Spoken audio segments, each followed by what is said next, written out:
Esdras, capítulo 1. Ya hemos dado una lectura del capítulo entero. Esdras, capítulo 1. Gracias, Dusan, por ayudarnos con esa lectura.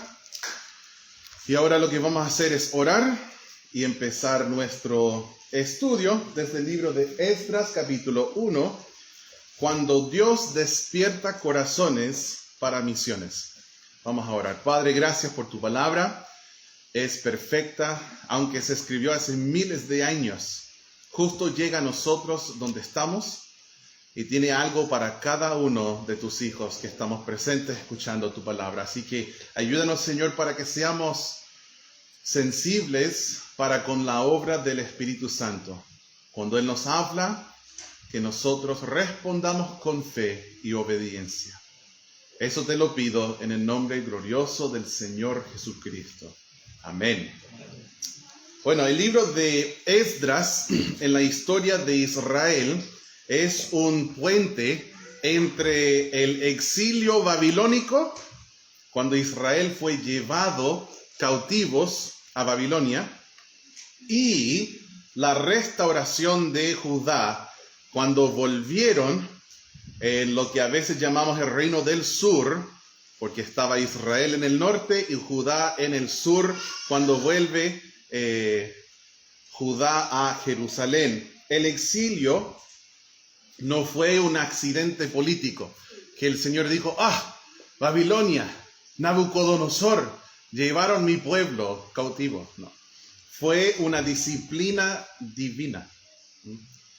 En el año 586 antes de Cristo, Jerusalén fue destruido y el templo fue quemado. El pueblo fue llevado cautivo y quizás para algunos que esperaban en las promesas de Dios dijeron, bueno, hasta aquí llegamos, pero ya parece el fin. Dios falló, no va a cumplir con sus promesas a sus siervos, David, Jacob, Isaac, Abraham. Pero Esdras capítulo 1 nos muestra que cuando parece que todo terminó, es ahí donde Dios apenas está comenzando la siguiente etapa de su plan redentor. Me gustaría que veamos Esdras no como una página más, Esdras 1, en tu lectura anual de la Biblia quizás. Ya estoy en Esdras 1. Ok, listo, terminé. Esdras 2. Sino que podamos tener una gran imagen de lo que Dios está haciendo en la redención, en la Biblia. Aquí nosotros vemos algo glorioso. Dios usa a un rey pagano para avanzar su propósito eterno. Y si entendemos bien ese capítulo, veremos que aquí hay una profunda enseñanza también de misiones. Miren conmigo en el versículo 1, dice, en el primer año de Ciro, rey de Persia, para que se cumpliese la palabra de Jehová, por boca de Jeremías, despertó Jehová el espíritu de Ciro, rey de Persia, el cual hizo pregonar de palabra y también por escrito por todo su reino, diciendo. Entonces aquí nos dice, en el primer año de Ciro, rey de Persia, y Dios despierta el espíritu de Ciro para hacer algo. Quizás alguien podría decir, pastor, no estaba escuchando tu introducción. Israel estaba cautivo en Babilonia, pero ahora nos está diciendo Ciro, rey de Persia. ¿Qué pasó ahí? En el año 539, Babilonia cayó ante los medos y persas durante el reinado de Ciro. Y esto no fue otra vez suerte política. Dice el texto, ¿para qué? Miren lo que dice, para que se cumpliese la palabra de Jehová por boca de Jeremías. A mí me encanta cuando la Biblia uno está leyendo y empiezas a ver otras referencias en otros lugares y como que se va formando cierta telaraña. Aquí está hablando de Jeremías, pero yo pensé que estábamos en el libro de Esdras y Jeremías está mucho más allá, ¿cierto? ¿Qué pasó?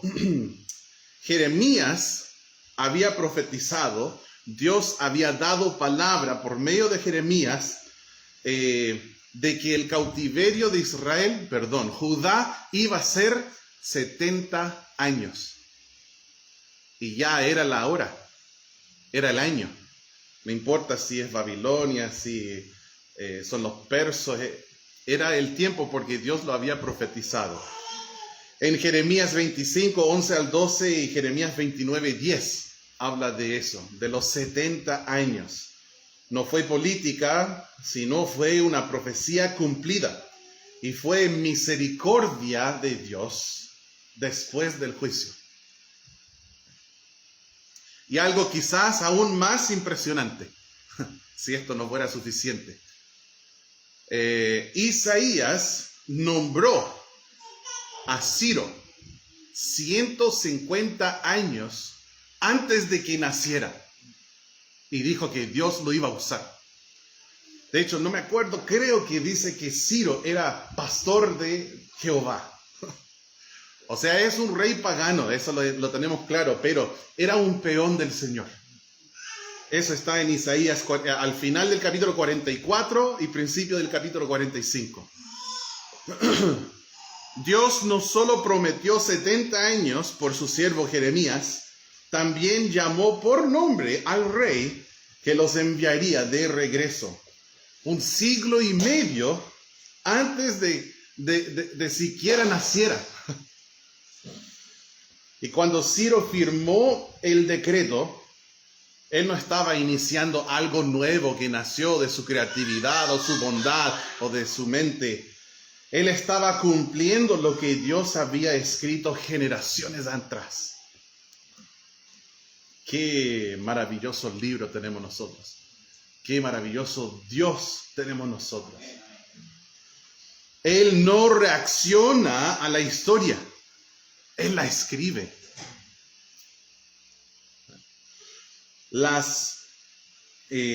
Mucho antes de que Cristo dijera, id por todo el mundo, Él ya estaba moviendo imperios y emperadores para cumplir su plan. Las misiones no dependen de gobiernos. Las misiones no dependen de economías. Dependen de Dios, quien despierta reyes. Y si Dios pudo mover a Ciro, puede mover gobiernos modernos, presidentes, alcaldes, y puede abrir puertas que están cerradas. Miren lo que dice en los versículos 2 y 3. Dice, así ha dicho Ciro, rey de Persia, Jehová, el Dios de los cielos, me ha dado todos los reinos de la tierra y me ha mandado que le edifique casa en Jerusalén, que está en Judá. Quien haya entre vosotros de su pueblo, sea Dios con él. Y suba a Jerusalén, que está en Judá, y edifique la casa a Jehová, Dios de Israel. Él es Dios, la cual está en Jerusalén. Entonces Ciro aquí declara que el Señor, dice Jehová, el Dios de los cielos, y dice, me ha mandado que le edifique casa en Jerusalén. Y observen el orden del decreto. Dios no restauró primero los muros, no restauró primero el ejército de Israel, o de Judá en este caso. Él no puso de nuevo la monarquía, la teocracia en realidad sería mejor dicho. Él restauró el templo. Dios quería restaurar primero el templo. ¿Por qué? Porque el problema del exilio fue un problema de adoración.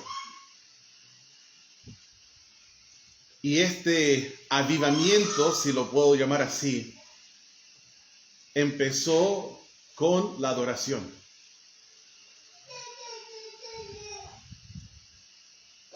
Cuando la adoración se corrompe, la nación cae. Cuando la adoración se restaura, la nación comienza a levantarse de nuevo. El centro del plan del Señor no es política ni ninguna otra cosa excepto su gloria. Es el centro del plan del Señor y el plan que Él está obrando a través de los siglos. Y eso conecta directamente con misiones. Las misiones no existen primariamente para mejorar la comodidad de los humanos, ni aquí ni en la eternidad. ¿Por qué eres misionero? Es que no quiero que esas pobres almas vayan al infierno. Bueno, yo también quiero que la gente pueda ser salva. Por eso todos los días predico el Evangelio, todos los días estoy repartiendo tratados, cada día estoy trabajando para el discipulado de la gente. Me importa mucho esto, pero no es el motivo de las misiones. O si no, vas a ir a un lugar pagano, y te vas a dar cuenta que esa gente está feliz sin Dios. No quieren nada de Dios, quieren seguir viviendo en su miserable pecado. Aman oscuridad más que la luz, y te vas a desanimar y te vuelves para tu país. Pero si tú vas con el enfoque correcto, que las misiones existen porque la adoración no, entonces podrás ir y quedarte. Porque Jesús es digno de ser adorado en cada nación, lengua, tribu. Y de eso se trata de la gloria de Dios. Cuando nosotros vamos y tocamos una puerta, como hicimos ayer y como hacemos durante la semana, tocamos la puerta al corazón de la persona para hablarle de Cristo. Lo estamos haciendo para restaurar la adoración donde no la hay. Queremos ver gente salva, bautizada, siguiendo al Señor con sus vidas, glorificándole y adorándole cada día. Eso es lo que nosotros deseamos. Dios envía a sus hijos como misioneros para que su gloria sea conocida por las naciones. El templo era un faro. Isaías dijo que sería casa de oración para todas las naciones. Habla de eso en el Isaías 56:7. Desde siempre, el corazón de Dios ha sido misionero. No creas esa idea de que las misiones es del Nuevo Testamento. Dios siempre puso a Israel para ser testigo a las naciones. Miren lo que dice en el versículo, vamos a adelantarnos al versículo 5. Dice, entonces se levantaron, el versículo 4 y 5. Y a todo el que haya quedado en cualquier lugar donde more, ayúdenle los hombres de su lugar con plata, oro, bienes y ganados, además de ofrendas voluntarias para la casa de Dios, la cual está en Jerusalén. ¿De qué estamos hablando? En el versículo 3 dijo, aquí de Judá, los que están en ese cautiverio, que vuelvan algunos a Jerusalén, que vuelvan para edificar la casa de Dios en Judá. Y ahora en el versículo 4 está diciendo, y los que se quedan,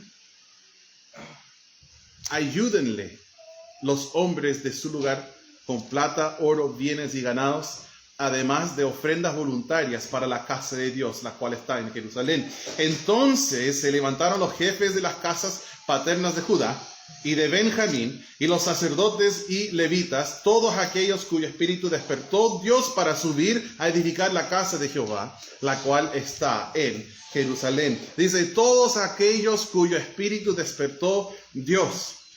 Esta es la segunda vez que aparece ese tipo de lenguaje en el texto, porque habla también que Dios despertó a Ciro en el versículo 1, y ahora despierta a su pueblo para que vuelvan a Jerusalén. No todos regresaron, eso está claro.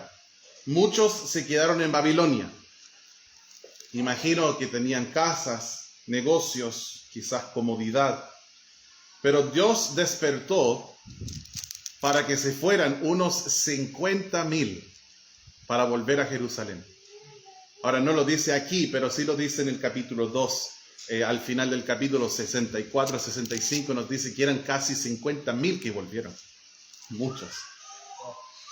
Y Dios hoy día sigue obrando en corazones para que sus hijos dejen su lugar geográfico, dejen sus familias, sus trabajos, sus casas, su lenguaje, su cultura, etc., en busca de la edificación de la casa de Dios, que son las iglesias de Dios.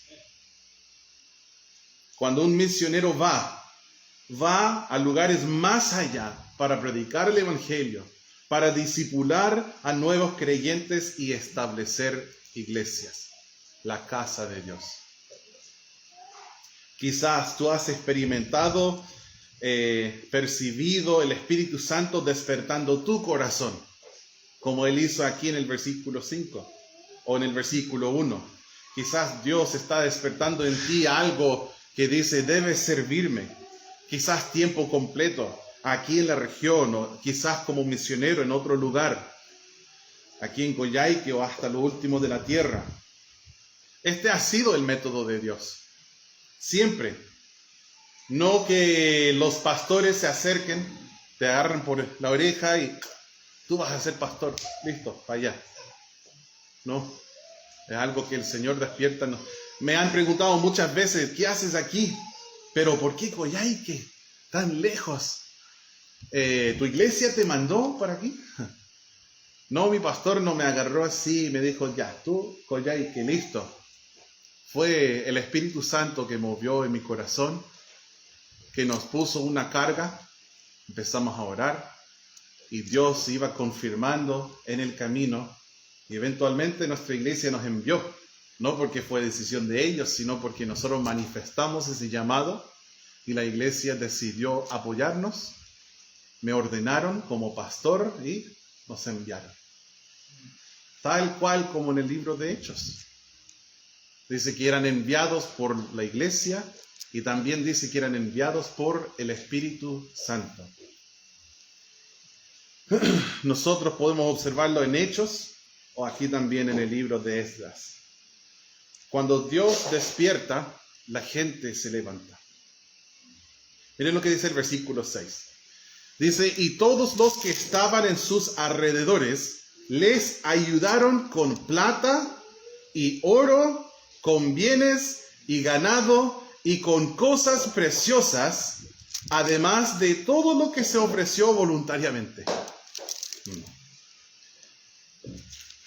Dios movió a los que fueron y también movió a los que enviaron. Aquí podemos ver dos grupos, los que suben,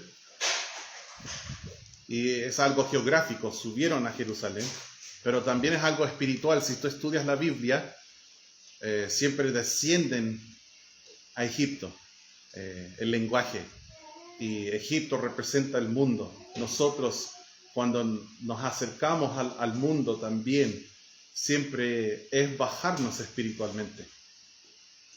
Después, para ir a Israel, subían, y nosotros también siempre buscamos el camino más alto cuando buscamos Cristo.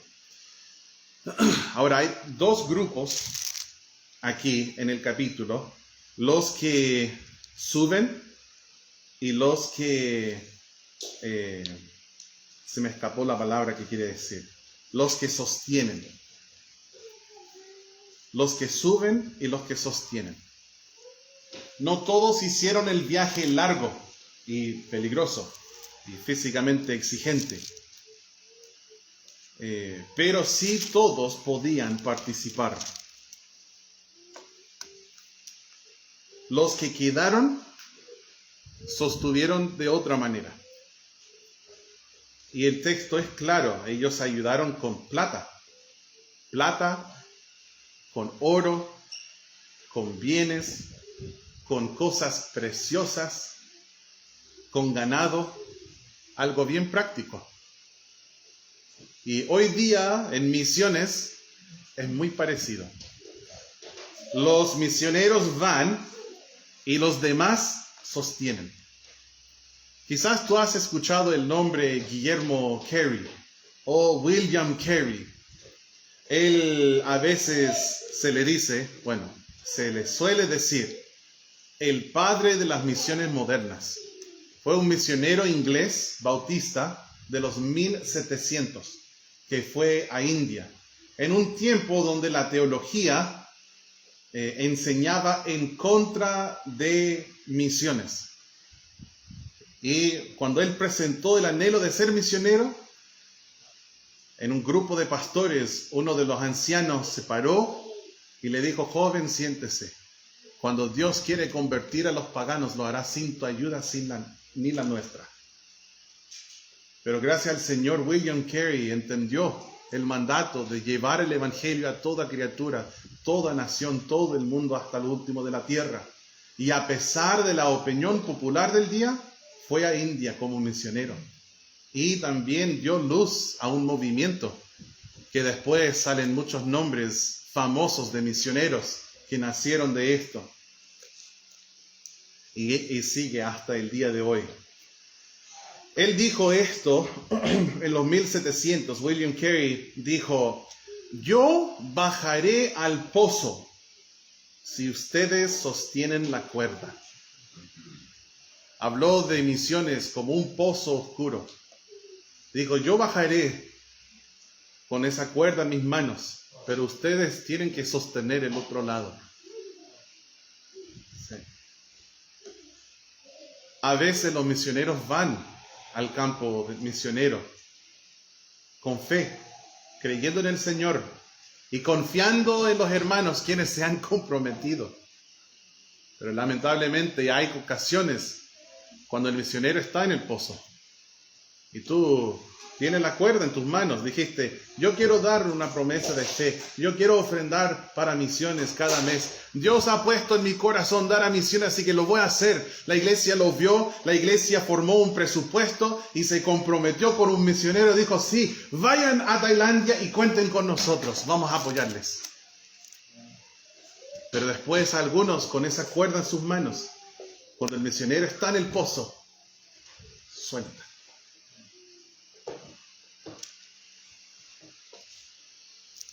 Pero hermanos, que nunca se ha dicho de nosotros esto. Yo prefiero mucho más que los obreros locales no tengan sueldo. Prefiero que se nos corte la luz. Y bueno, tenemos agua de pozo, pero que nos corten el agua. Prefiero esto antes de que no mandemos una ofrenda a Miguel Triano o nuestros otros misioneros. Yo nunca quiero soltar la cuerda. Algunos bajan, los demás sostienen, pero nadie puede soltar la cuerda. Debemos ser fieles en ofrendar para misiones. Te pregunto, ¿estás sosteniendo la cuerda? ¿Hay algún alma en algún lugar del mundo que va a poder escuchar el evangelio porque tú estás ofrendando? Estás dando oro, plata, bienes, ganado, cosas preciosas, además ofrendas voluntarias. ¿Algún misionero que puede confiar porque tú estás en el otro lado de la cuerda? Miren, de buenas intenciones está lleno el mundo, ¿cierto? Y tú puedes hablar con cualquier cristiano, y si es un hijo de Dios de verdad, va a tener el corazón de Dios para misiones. Y si no lo tiene, puede ser que recién nació, pero tú le puedes enseñar en la Biblia, y luego van a tener ese corazón también. Entonces, si preguntamos a cualquier cualquier cristiano, si creen en misiones, todos van a decir: oh, pero sí, por supuesto, amén. ¿Tú crees que el evangelio debe llegar a toda criatura en todo el mundo? Amén, sí, estoy de acuerdo. Pero hermanos, los misioneros no pueden comer buenas vibras. no pagan arriendo con buenas intenciones. La buena fe no compra inarios, sillas, instrumentos. Las misiones requieren sacrificios tangibles. Yo te animo que honras al Señor con tu diezmo, apoyando la iglesia local, y que más allá de aquello des tu ofrenda misionera para apoyar la obra de Dios en los confines de la tierra. Y noten también el énfasis en varios versículos donde nos habla de ofrendas voluntarias, como al final del versículo 6.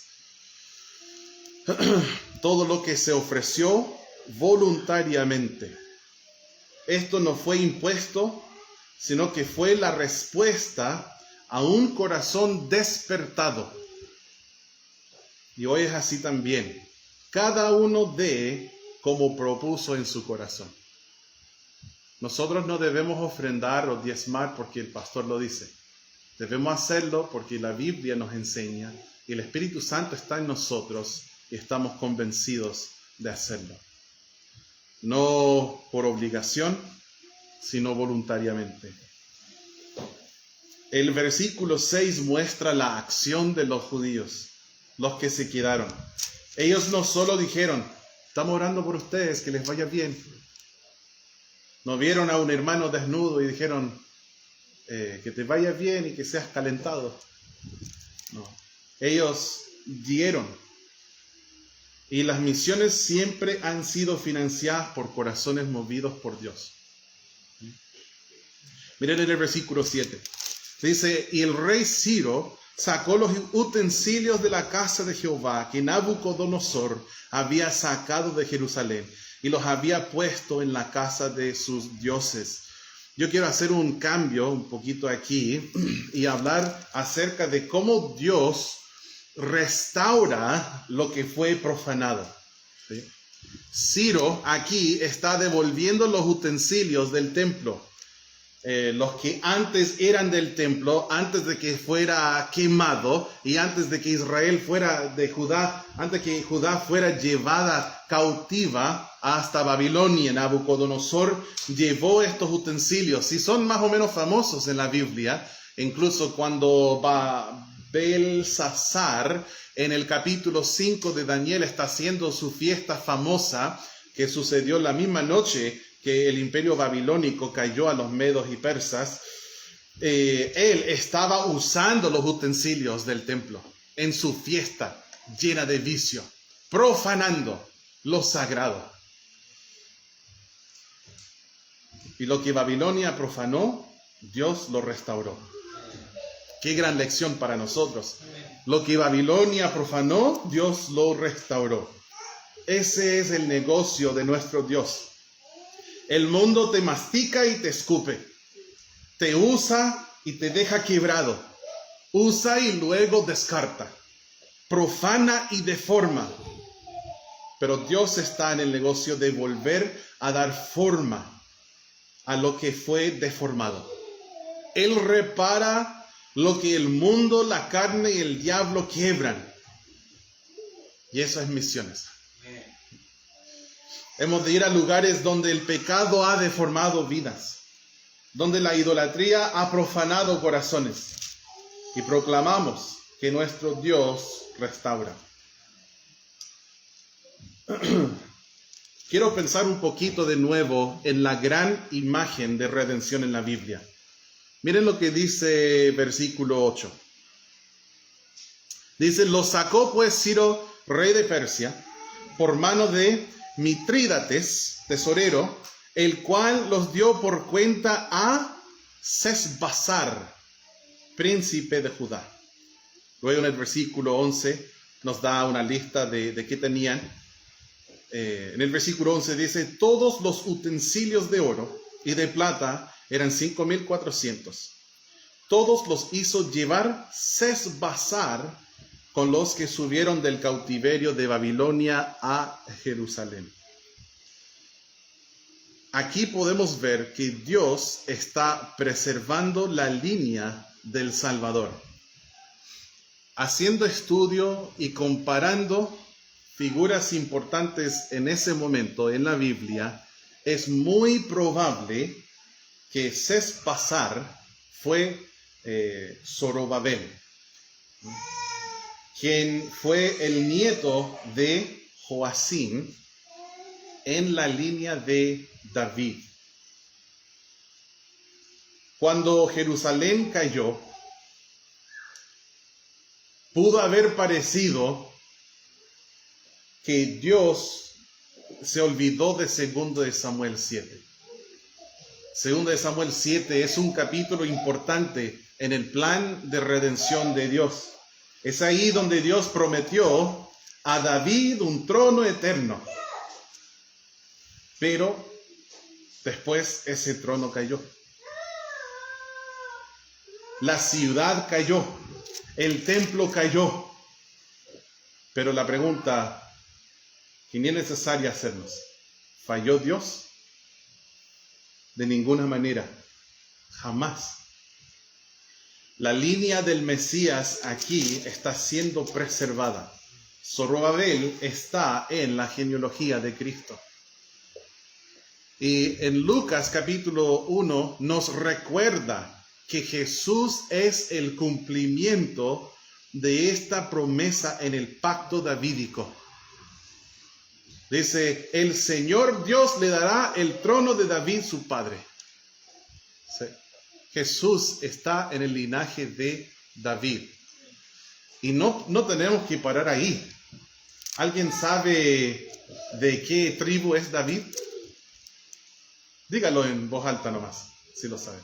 De Judá. Ajá. Y Jacob, padre de Judá, dio una profecía diciendo que el cetro no se apartará de Judá hasta que venga Silo, que es un nombre mesiánico. Entonces, la tribu de Judá es la tribu real. El problema con Saúl es que él nunca fue de Judá, fue de Benjamín. Fue rey equivocado en el momento equivocado. Israel solo tenía que esperar hasta David.